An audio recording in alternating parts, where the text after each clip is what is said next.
Hey guys, just wanted to check in with you guys. It's been a little while since I posted a video. It's about 3 weeks and a day post show. Um, Not a lot has changed as far as overall body composition. The water has come back. We're still pretty lean though. Still pretty. My weight fluctuates not very much, but it's sitting right now at about 149 was yesterday's weigh-in. Just have upped the intensity of my workouts. There are 5 days a week, 45 minutes of cardio. And then also we've added back in quite a few carbohydrates. So it's pretty cool that my body is still, my metabolism is still burning at a high rate, so that I have quite a deficit. Even though I've added back in my carbohydrates and everything, it's neat to see how my body has changed over the course of a while. It's changed to the fact that I can have more calories and more carbohydrates and still burn those carbohydrates enough for me to lose weight from week to week. So we're still trying to figure out where my new starting point is, or where my new maintenance is, as far as my calories, fat, carbohydrates, and so on and so forth go. But right now we're knocking on probably 1,700 calories right now. Carbohydrates are right under 100. Protein is still really high. I think I grammed out my protein that he gave me, and it's right at about 160 grams of protein a day. And so everything is pretty high right now, and I'm feeling very good. I mean, I feel like I'm not craving a whole bunch of stuff because my carbohydrates are back. And then I also just feel more overall, my brain is functioning better, I guess, with the carbohydrates and the calories too. But I just wanted to kind of touch base, and for those of you guys that are trying different diets and stuff like that, I just wanted to let you know that the no carbohydrate diet is not necessarily the best way to go. You've got to, you can't just pull out an entire food group and expect that your body and your brain is going to function well when you do that. I mean, you can lessen it, and everything, but as far as pulling out an entire food group, it just doesn't work. And I think we all know this too, because I think I've touched base on this also before. When you pull a full food group out, and what is your body going to crave but that food group? And if your body craves that food group, it's only a matter of time to where your brain is no longer, or your body, or your overall health and well-being is not going to be able to handle not having it. And so and let me just tell you this, you minus out your carbohydrates, yeah, you're going to drop fat. I mean, you're going to drop weight, not just fat.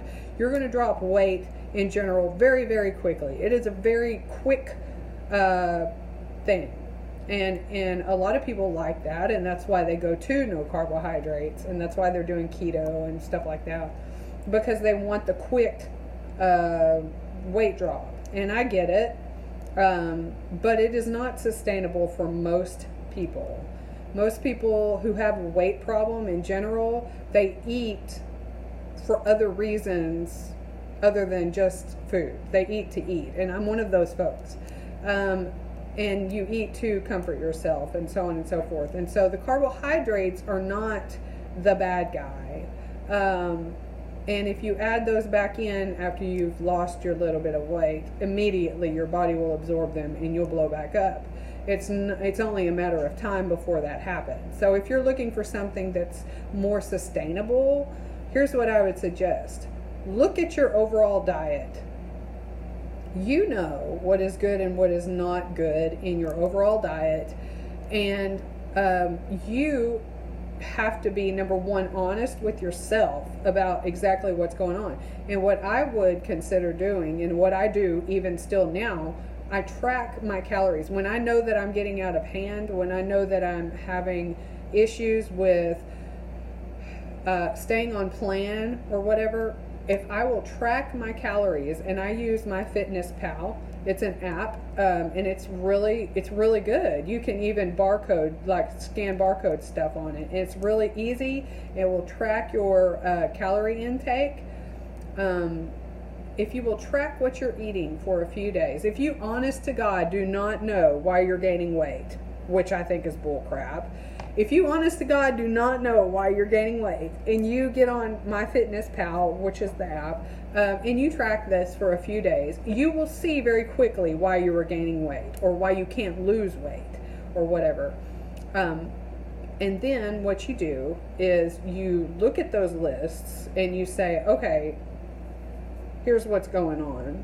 I'm having 2 cans of SpaghettiOs every single night. And that's probably not the best thing for me. Or I'm having 4.5 liters of Coke every day. That's probably not what's best for me. Now, my own personal opinion is, you know exactly why you're gaining weight. You know exactly why you're not losing weight. Period. I know that I did, and I'm just being truthful with you. If you will start cutting back a little bit at a time, a little bit at a time is all it takes. Start cutting back. 1 week, cut back a certain amount. The next week, cut back more. The next week, you add more, or you cut back more on those things. Then you will see a slow but consistent weight loss. And in that time, you are training your brain and your body now that you don't need that stuff, because they put stuff in our food, especially processed food, that causes us to crave the things that are not good for us. Okay, it's true, period. Try pulling it out one day and see if you don't crave it. They put it in there, but if you will take it out a little bit at a time, it's kind of like a drug addict. You know, they will back them off a little bit at a time. You will see gradual slow weight loss. And in the meantime, you're training your brain, you're training your mind, you're training your emotionalness, your hormone, everything, to not depend on that stuff. And so instead of going cold turkey, being like, I'm just not going to have any carbohydrates, period, we're just going to cut them all out. No, that's not the way to go. Okay, I promise you. If you want to keep it off, you'll do what I say. And you'll cut it back a little bit at a time, okay? I wanted to show you guys this really quick because I'm almost running out of time. I found this at a thrift store, actually. It is the Pampered Chef cutter, and I think it's called a mandolin. I don't know. Anyway, it comes with several different slicing options. Anyway, I eat a ton of cucumbers, as you guys know, and this thing, I mean, check it. Check it out. It's amazing. It is amazing. Look at this. Look how much time this is going to save me. I'm so excited. Anyway, if you guys can find one of these, I would suggest you do it. It has 4 different blade options. You pull them out, and then you can put a different one in. Like this is the cheese grater blade. You put it in there. I mean, it is handy as heck. I just wanted to show you guys that. This is another tool that I'm going to be using a whole lot, and I got it for $2 at a thrift store. Anyway, I hope you guys are doing well, and let me know what you guys want to hear about. This is this is my dinner for this evening. It's 50 grams of jasmine rice, a couple of these tiny peppers, which are so sweet. I've got cod here. It's about 160 grams, and then I've got my greens. I'm going to add my cucumber to it and a little bit of that dill mustard that I told you guys about. It's going to be great. I hope you guys are great. I really do. I hope you have a great day. Bye.